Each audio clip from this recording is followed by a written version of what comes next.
What if the only thing holding you back is your own mind? Not your job, not your past, not even your circumstances, just the thoughts you keep thinking. Most men today are stuck in loops, on autopilot, reacting instead of creating. You wake up tired, move through your day without clarity. You chase success, but deep down, you feel off course. This is not a weakness, it's conditioning. But the good news is, you can rewire it, because your brain is not fixed. It's clay. And your thoughts are the hands that shape it. This video is your blueprint, a battle-tested fusion of Stoic philosophy and modern mental discipline. Not hype, not fluff, just real, actionable steps to reshape your mindset, reclaim focus, and build the reality you actually want. Inside, we'll break down how to master your thoughts, align belief with action, and build unshakable internal strength. Because no man wins the outer world if he's lost the war within. So if you're tired of drifting, if you're ready to train your mind like a warrior and lead your life with clarity, stay with me. Tap as if this hits home. Subscribe to Stoic Narratives for more daily fuel, and share this with someone who needs to hear the truth. Your thoughts shape your world. Time to take them back. 1. Rewire your brain. Forge your fate. We've talked about how your thoughts shape reality. Now we go deeper into the biological mechanics behind that truth, into the war zone of your own mind. Modern science and ancient Stoic wisdom agree on one undeniable fact. Your brain is not a stone. It's not fixed. It's not done growing. It's alive, malleable, under construction every day. And your repeated thoughts, especially the ones you don't even notice, are the ones doing the building. Imagine your brain as a dense jungle. The first time you think something, I can't do this, or I'm not good enough, it's like walking through wild, tangled trees. Tough, unfamiliar. But if you keep thinking that same thought, day after day, you wear down a path. Then it becomes a trail. Soon it's a paved road. And before you know it, you've built a neural highway where traffic flows automatically. Fast, unchallenged, unquestioned. Now, apply that to every belief you've ever repeated, especially the ones rooted in fear, self-doubt, or blame. These are not just passing thoughts. They are physical structures in your brain, reinforced wiring. Real architecture shapes how you see the world, how you react, and what you believe you're capable of. The science behind this is called neuroplasticity. It's the brain's ability to rewire itself based on repeated experience and intention. This is why habits form, why fears grow, and why change is hard, but not impossible. Your brain is always adapting, either by default or by design. And that design, it's up to you.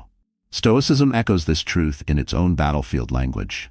A Stoic doesn't wait for the mind to become strong. He trains it like a blacksmith shaping molten iron. Each disciplined thought, each moment of resistance against old mental habits is a blow of the hammer. The Stoics understood that the mind, like steel, becomes sharp only when it's forged in fire and repetition. They didn't call it neuroplasticity, but they lived it.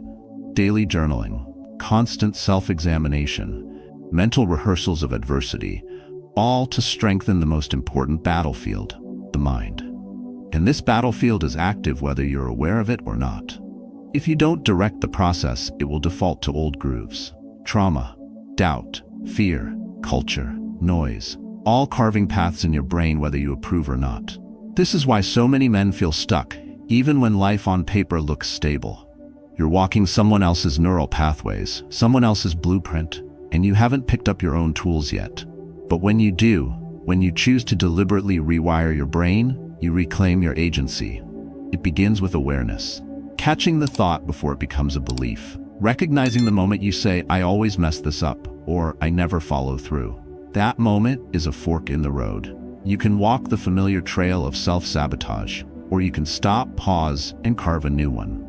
One that says, this time I finish. One that says, I'm building something different now. There's no magic phrase, no hack, just repetition, intention, focus. The exact same tools used by the men who came before you. The warriors, leaders, and thinkers who shaped their lives from the inside out. They didn't wait for clarity, they built it. They didn't hope for strength, they forged it. It's not enough to think positive once and expect results. You must discipline your thoughts daily. You must become the kind of man who doesn't just wish for mental toughness, but trains for it. That means cutting off the mental noise. choosing the thoughts that serve you, and repeating them like a soldier sharpens his blade, again and again until it becomes natural. So the next time that voice shows up, the one that says you can't or you failed before, remember that's just a neural path, a worn groove, not truth, and not destiny. You can build something new. Right now, you can pick up the hammer and strike. You can carve a new trail through that mental jungle, one rooted in clarity, resilience, and strength. It won't happen overnight, but every time you choose the new path, you weaken the old one. And over time, the map changes. Your mind changes, and so does your life. Your thoughts are not innocent. They're either architects or saboteurs. They are building something inside you, brick by brick, day by day. Train them or be ruled by them. The choice is yours. 2. What you believe, you become. If thoughts can rewire your brain, then your core beliefs, the ones you've repeated so often you've forgotten they're even beliefs, are the chief architects behind the blueprint of your life. You don't experience the world as it is, you experience it as you believe it to be. And that belief doesn't just color your perception, it drives your behavior inside that reality. Every decision, every reaction, every action, it all flows downstream from what you believe to be true. That's why two men can face the same situation and respond in entirely different ways. One sees a challenge and rises, the other sees a wall and retreats. It wasn't the circumstance that made the difference. It was the belief system running in the background, quiet, constant, and unquestioned. Belief is not just something you hold. It's something that holds you in place, either keeping you small or pulling you forward. The Stoics knew this long before science confirmed it. Epictetus said, "It's not events that disturb us, but our interpretation of them." And that interpretation always starts with belief. If you believe life is happening to you, you'll walk like a victim, head down, shoulders heavy. But if you believe life is happening for you, even your struggles take on meaning. You face the storm with clarity instead of confusion, with fire instead of fear. Modern psychology echoes the same idea. Cognitive behavioral theory shows us that core beliefs shape our emotional reactions and behaviors. If you believe you're unworthy, you will avoid opportunity. If you believe failure defines you, you'll give up after one setback. But if you believe you are resilient, capable, and evolving, you'll act like it. That belief becomes your compass. It guides your focus, your discipline, and your effort. Over time, it becomes your identity. That's why belief is not just internal. It spills into the external. Roger Bannister didn't just train his body, he refused to believe the 4-minute mile was impossible. At the time, people claimed the human body would break down under that pressure. They said it couldn't be done. But Bannister believed differently, and after he broke the barrier, dozens followed. Because he didn't just shatter a record. He shattered a belief that had been holding others back. Same with the Wright brothers. No funding, no credibility, mocked by newspapers. But they carried one belief with steel in it, that man could fly. That belief made failure tolerable. It kept them testing, crashing, rebuilding, flying again, until they lifted off. The plane didn't rise on wings alone, it rose on belief. And that belief rewrote history. What about your beliefs? The ones you've never questioned. The quiet statements you whisper under your breath when no one's watching. I'm not the kind of guy who finishes. I always mess it up. Discipline is just not me. These thoughts seem small, harmless, but repeated long enough, they become law inside your brain. They become highways. You stop questioning them and start living by them. A Stoic doesn't let belief run unchecked. He confronts it. He asks, is this true or just familiar? Is this serving me or sabotaging me? Then he rewrites it, not by reciting empty mantras, but by replacing the old belief with action that proves a new one. If you believe you're unreliable, then keep your word for 7 days, one promise a day.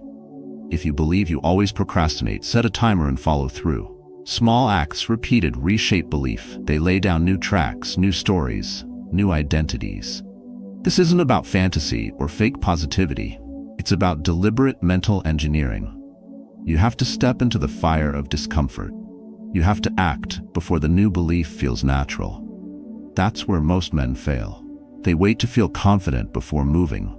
But confidence doesn't come first.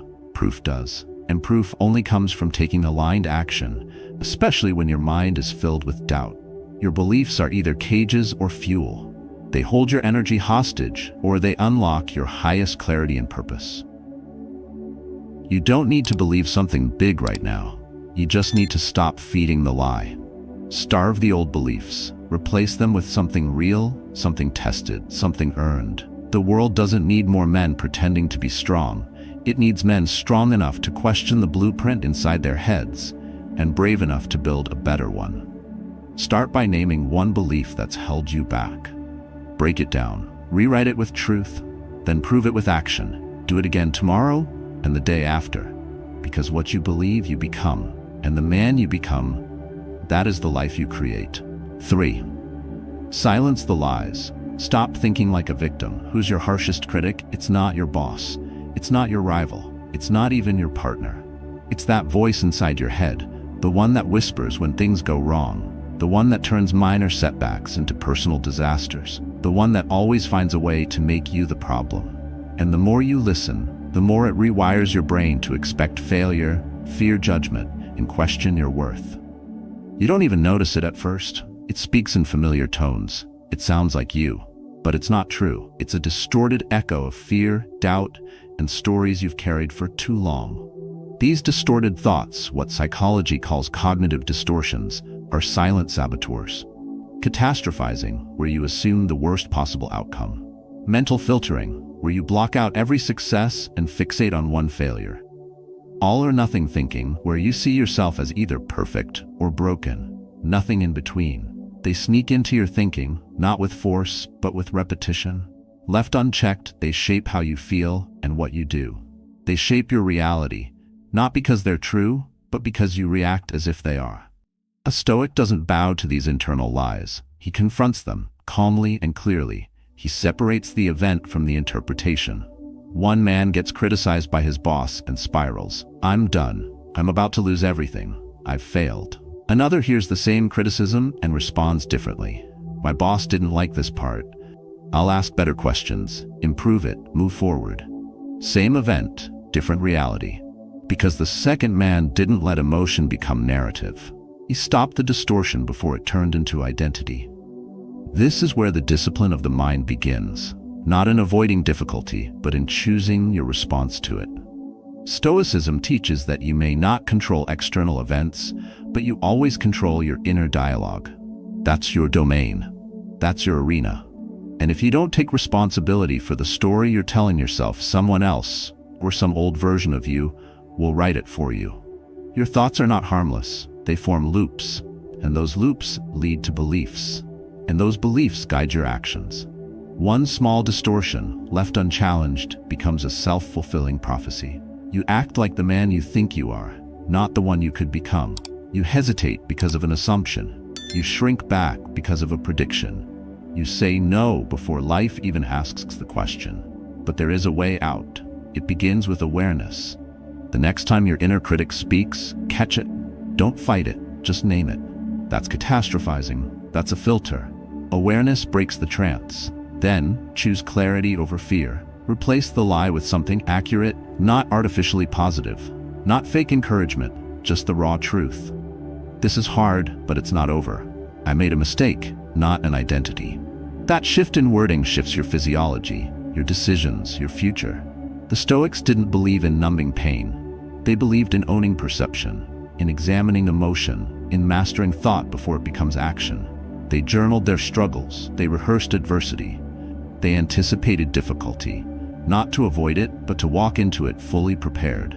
They refused to be surprised by challenge or paralyzed by fear, because they had trained their inner voice to respond with strength, not self-sabotage. You can do the same. You don't need a 10-step program. You need one quiet moment each day where you ask, what am I telling myself, and is it true? Then write it down. Strip away the exaggeration. Find the center. Practice this like a fighter sharpens his weapon. Small cuts, repetition, refinement. Your power isn't in avoiding negative thoughts. It's in containing them and then transforming them into clarity. Every time you stop the distortion, you reclaim control. You interrupt the spiral. You choose direction over reaction. And over time, that practice builds something stronger than motivation. It builds mental toughness. The kind that shows up when the pressure's on. The kind that doesn't crumble when plans fall apart. The kind that walks into criticism without breaking.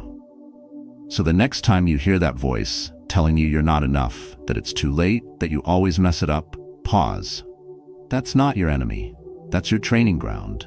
That's where you either fall back into noise or rise forward with purpose. Respond like a Stoic, with calm, with control, with the sharpness of a man who has built his mind through discipline, not default. Because your thoughts don't define you. But what you do with them, that's what shapes everything. 4. Train the mind. Win the day. The greatest warriors never walk into battle without sharpening their blades and studying their strategy. So why do so many men step into the battlefield of each day unarmed, mentally dull, emotionally exposed, and drifting without direction? Life demands too much clarity, too much pressure, and too much resistance for you to enter it half prepared. Yet that's how most begin the day. Scrolling, reacting, unfocused. But the man who wins his mornings trains like a soldier. He doesn't leave his mind to chance. He prepares it with precision. Stoics understood this. They didn't wait for strength. They rehearsed it. Before the world touched them, they touched their own mind through silence, reflection, and intention. Marcus Aurelius wrote not to sound wise, but to discipline his thoughts before the noise arrived. That's not just philosophy, that's training. And every man who seeks mastery over his emotions, his reactions, his purpose, must begin the same way. Modern science supports it. Brain scans show that daily practices like visualization, breath control, and meditation alter the structure of your prefrontal cortex, the part of the brain responsible for focus, decision-making, and self-control. Neural pathways grow stronger with repetition. You're not just getting in the zone. You're training mental strength that lasts under pressure. Meditation isn't about escaping life. It's about facing it, sharper, calmer, and more equipped. Ray Dalio, founder of Bridgewater Associates, attributes much of his clarity in decision-making to daily meditation, not as a break from high-stakes leadership, but as a tool to win inside it. Meditation is just one part of the arsenal. Affirmations, when done right, are not feel-good fluff. They're verbal contracts with your future self. I am focused. I lead with purpose. I'm not owned by fear. Repeating those words while fully present wires your brain to believe them. Not magically, mechanically, through neuroplasticity, through alignment between thought and voice and breath. It's not the sentence that matters, it's the consistency. Just like sharpening steel, it's the daily rhythm that builds edge. Visualization is another weapon. Picture the man you want to become, not in some vague future, but as if you're already moving like him, walking like him, responding like him. Your brain can't distinguish between imagined and real repetition, so give it a blueprint worth reinforcing.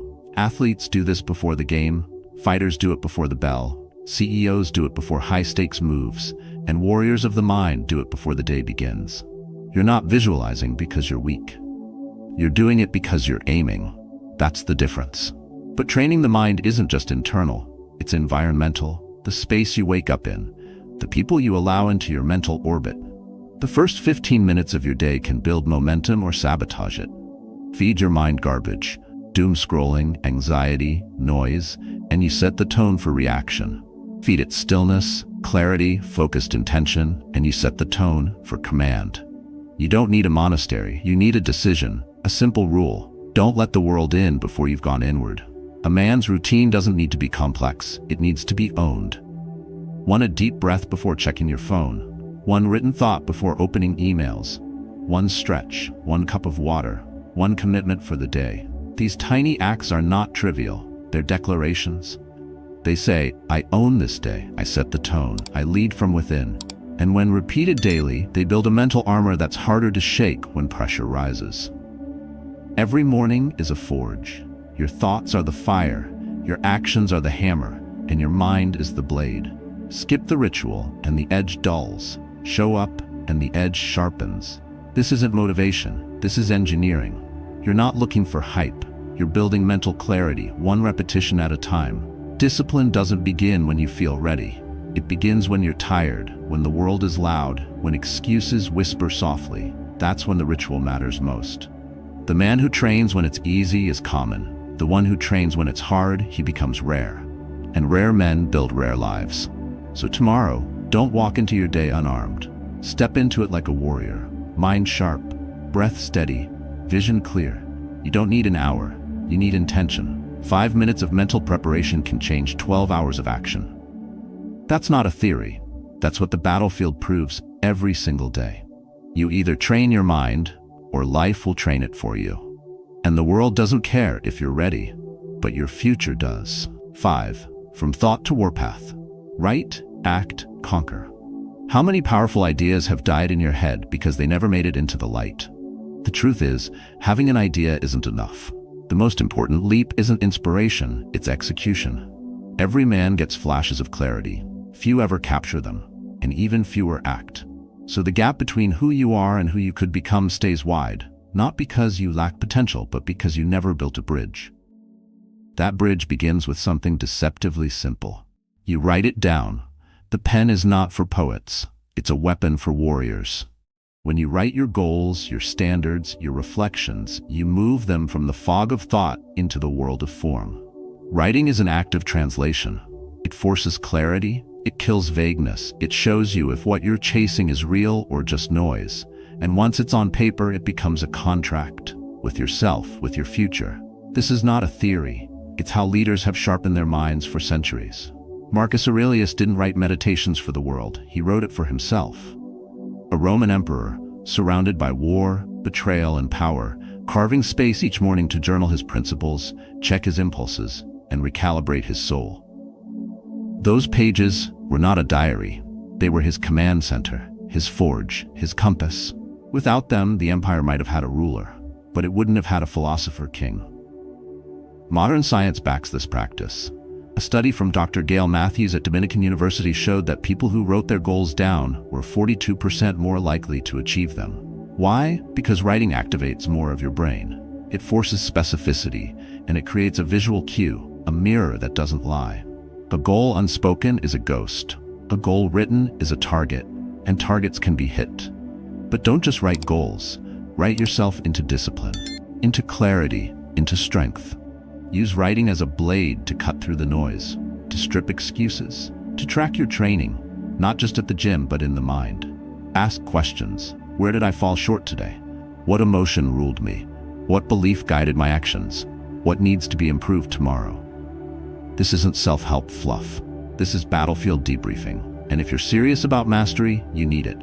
The Stoics trained daily, not in crowds, not on stage, but alone, with their thoughts, with their pen. Epictetus said, "Every habit and faculty is preserved and increased by the corresponding actions." If you want to think clearly, you must practice clarity. If you want to lead yourself, you must first command your thoughts. And that command begins when you stop letting them bounce in your skull and start pinning them to the page. This is also where fear loses power. When you keep it in your head, it grows in the dark. It multiplies. But when you write it down, it shrinks. You see it for what it is, a mental projection, not a prison. And once you see it clearly, you can act anyway. Writing doesn't just reflect courage, it generates it. So what does this look like in practice? It's not hours of journaling, it's a moment each morning. A short entry before bed, one line of commitment, one sentence of honesty, one challenge for the next day. It's building a ritual around your mind, not just your body. Because when the storm hits, what matters isn't how much motivation you had last week. It's how sharp your blade is today. A dull mind folds under pressure. A trained mind cuts through it. Writing is a stoic act. It's a discipline, a mirror, a weapon, a tool for building self-accountability. When life gets loud, your words on the page become your anchor. When doubt creeps in, your own handwriting reminds you who you said you'd be. And when success arrives, it won't surprise you, because you wrote it into being. So don't let your thoughts stay trapped inside. Free them, shape them, direct them, and most of all, act on them, because thoughts alone are smoke. But when paired with pen and action, they become fire.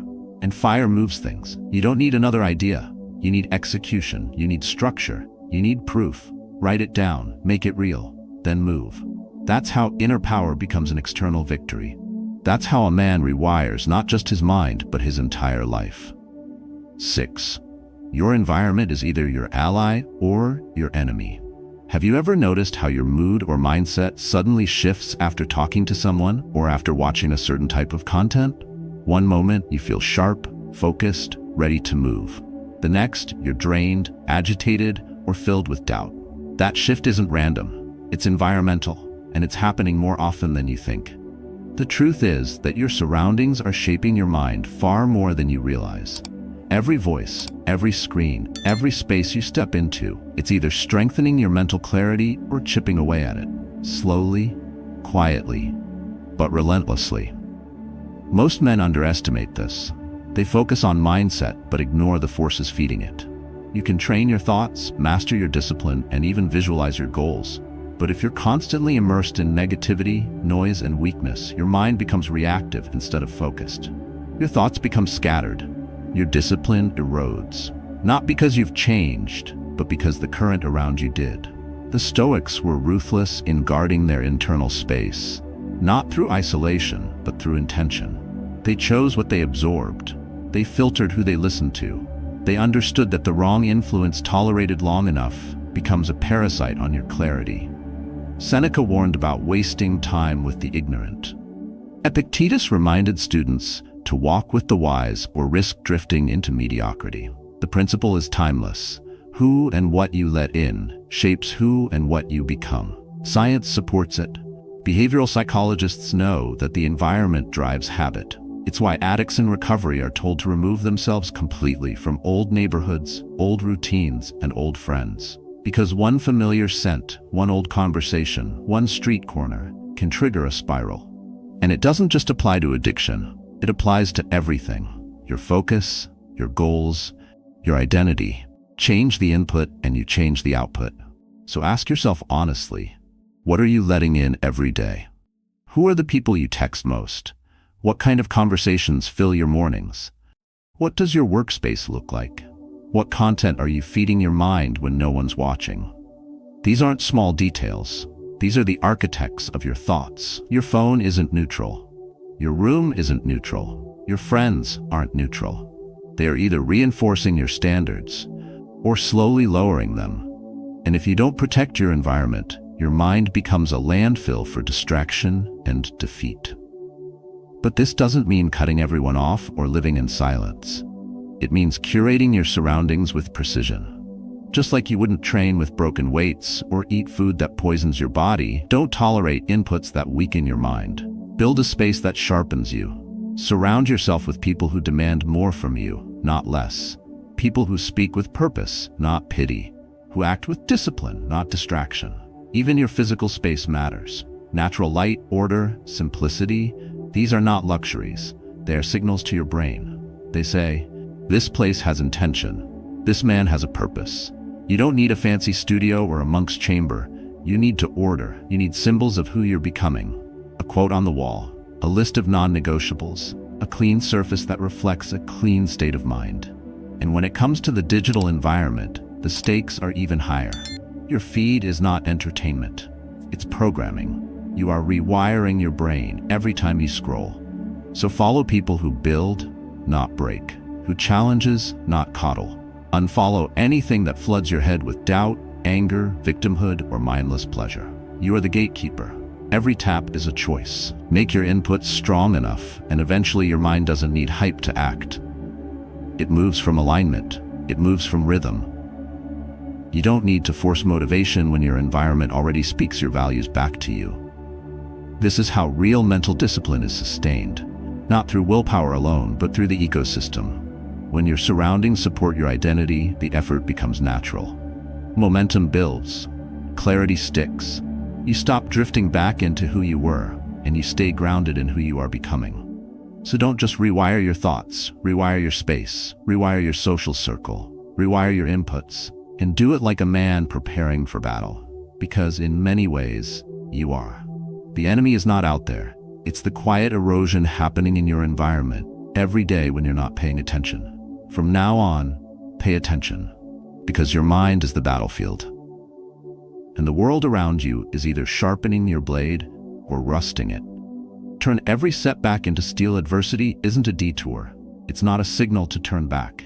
It's the terrain itself, the raw, jagged path you must walk if you want to build something real. Most men waste years trying to avoid hardship, thinking ease equals progress. But the men who grow, who last, who become unshakable, they move through adversity, not around it. They don't just endure pain, they use it. They step into the fire and come out sharper. You see this truth carved into the life of Epictetus. Born into slavery, crippled by abuse, powerless by every external measure. And yet, instead of breaking, he turned inward. He forged a mind that couldn't be touched. Through reflection, clarity, and discipline, he became one of the greatest Stoic philosophers. Not in spite of his suffering, but because of it. What others saw as misfortune, he used as material. That's not a weakness, that's mastery.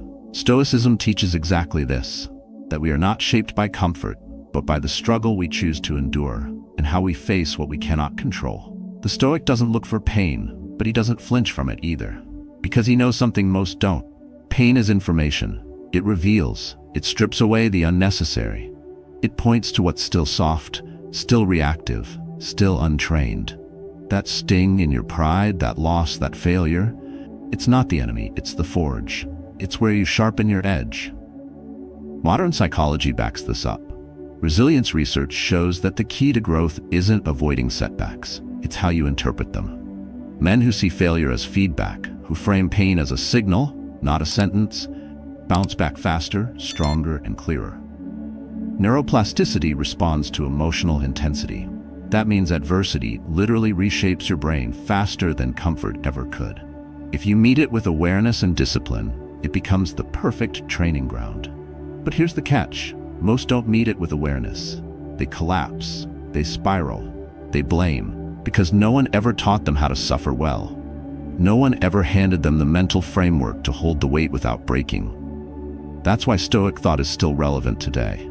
It gives structure to chaos. It gives language to the storm. It hands you tools when everything feels out of control. One of those tools is reframing, not toxic positivity. Not pretending things are okay, but asking better questions. When the hit comes, ask, what is this here to teach me?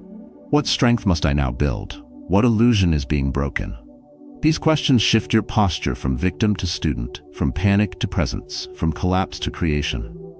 Another tool is journaling in the aftermath. After the fight, after the loss. You don't need eloquence, you need truth. What did you feel? Where did your thoughts go? What belief cracked under pressure? What will you do differently tomorrow? This is how you extract value from pain, not by forgetting it, but by facing it, documenting it, turning it into structure, and most importantly, keep moving. Setbacks don't stop you. Inaction does. Don't wait to feel better. Take the next small, solid step. Send the email, clean the room, show up on time, do the rep. Whatever forward looks like today, do it. Not because it fixes everything, but because it builds you back into someone who can. Look around and you'll find men who've done this. Not perfect men, not loud men, but men forged by failure. The father rebuilding after losing everything. The fighter stepped back in after a brutal knockout. The entrepreneur still shipping after the third rejection.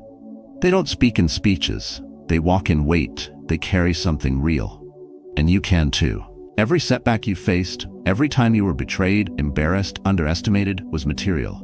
And it's still in you. You don't need a second chance. You need a different lens, a Stoic lens, one that doesn't just survive storms, but uses them. So the next time life hits, don't ask, why me? Ask, what now? Feel the impact, accept it, then rise. Not with noise, but with direction. That's the Stoic way. That's how men are made. Not in applause, but in the fire. You are not soft because you fell. You are soft if you stay down. Rise, adjust your stance, look your setback in the eye, and move forward with steel in your spine. Because adversity doesn't define you. How you respond to it does. 8. Your mind can shift the world around you. Becoming the strongest version of yourself is not selfish. It's the most generous thing you can offer the people you care about and the world you live in. Because one man, lit from within, can brighten the path for many. One disciplined mind radiates a kind of silent strength that others feel long before they understand it. Like a torch in a dark room, it doesn't shout, it shines. and that light is contagious. You might think your thoughts are private, that your mindset is yours alone, but reality doesn't work like that. Your energy, your focus, your discipline, all of it creates ripple effects. Your habits shape how you show up in relationships. Your attitude affects the mood of your team. The way you handle stress teaches your children how to face theirs. Whether you know it or not, you're setting a tone. And that tone builds something, at home, at work, in your community. Stoicism never treated personal growth as a self-contained mission. It saw virtue as something that expands outward. When you become just, courageous, wise, and disciplined, you don't just free yourself. You become a stabilizing force in an unstable world. A lighthouse doesn't move. It doesn't chase ships. It stands, strong, still, reliable. And that's why it saves lives. Epictetus didn't need a kingdom to influence one. He trained men who shaped empires. Marcus Aurelius didn't write to impress the world. He wrote to master his own soul, so he could lead with integrity in a world drowning in corruption. These men weren't loud. They weren't flashy, but their internal command became a blueprint others followed. That same principle lives on today. Think about the quiet father who shows up every day, not with words, but with presence. The teammate who brings calm when pressure rises. The coach who expects more, not by yelling, but by embodying what he teaches. These men don't seek control over others. They master control over themselves. And that control changes everything. Science affirms this. Emotional regulation, your ability to stay centered when others unravel, has a direct effect on those around you. Mirror neurons in the brain sync us with each other's energy. That's why calm people calm others. Why discipline spreads. Why grounded leadership stabilizes chaos. You're not just managing your thoughts for you. You're modeling possibility for everyone who sees you move through the fire. So if you ever feel like your effort doesn't matter, if you wonder what's the point of doing the work when no one sees it, remember this. You're laying down a path in the dark. You're building a standard others will eventually step into. And even if they don't thank you, even if they never say your name, they will walk steadier because you stood firm. But this influence only works if it's real, if it's earned, if your internal strength is built not on noise but on principles. That means thinking before you speak, acting with clarity, not impulse, holding your frame when tested, owning your decisions, moving with intention. That's Stoicism, not as theory but as action. And when done consistently, it doesn't just reshape your identity, it reshapes the culture around you. You won't need to preach, you won't need to push. You'll simply live in such a way that others start asking different questions. They'll feel your steadiness and wonder where it came from. They'll see your habits and question their own. You'll lead not with volume but with gravity. That's power. Quiet, earned, unshakable. So the next time you're tempted to think your mindset is a private matter, remember this. Every time you choose calm over chaos, clarity over noise, discipline over ease, you send a signal. You say to the world, it's possible to be better, to stay centered, to hold the line. And when enough men hold that line, something changes. The tone shifts, the expectations rise, the culture bends. That's how movements begin, not with crowds, but with individuals who choose a new standard and live it daily. So keep going, sharpen your mind, align your thoughts with your actions, show the world what it looks like to lead from within. Because a man who masters himself becomes a light for others to follow. Not by shouting into the dark, but by standing still and burning bright. The world will try to shape you. Every day, through noise, pressure, and distraction, it will push you to react instead of lead, to drift instead of decide. But you're not here to be shaped. You're here to shape. Your thoughts are not background noise. They are the blueprint of the life you are building. What you repeat, you reinforce. What you believe, you become. And what you do with discipline, every single day, becomes your reality. This journey we've walked together isn't about inspiration. It's about transformation. You've seen how thought patterns rewire the brain, how belief systems drive your behavior, how silence defeats distortion, how morning rituals sharpen mental discipline, how writing turns dreams into plans, how your environment builds or breaks your mindset, how setbacks become fuel, and how your self-mastery impacts the world around you. But knowing this is not enough. You must practice it daily, intentionally, with clarity and with conviction. Train your mind as a warrior trains his body. Write, reflect, reframe. Eliminate low vibrations. Build mental resilience. Align your thoughts with your highest values, not once in a while, but as a way of life. So start where you are. Use what you've learned. Begin the practice today, not for perfection, but for progress. And as you do, you won't just change your thoughts. You will change your identity, your direction, your destiny. If this message spoke to something deep within you, I invite you to share your own story in the comments. Tell us, what are you shifting? What are you reclaiming? Your journey might be the light that helps another man begin his own. Remember, when you master your thinking, you shape reality your way, and the world begins to shift with you. Reality doesn't happen to you, it happens through you. Your thoughts are the architects of your world. So the question is, who's really in control?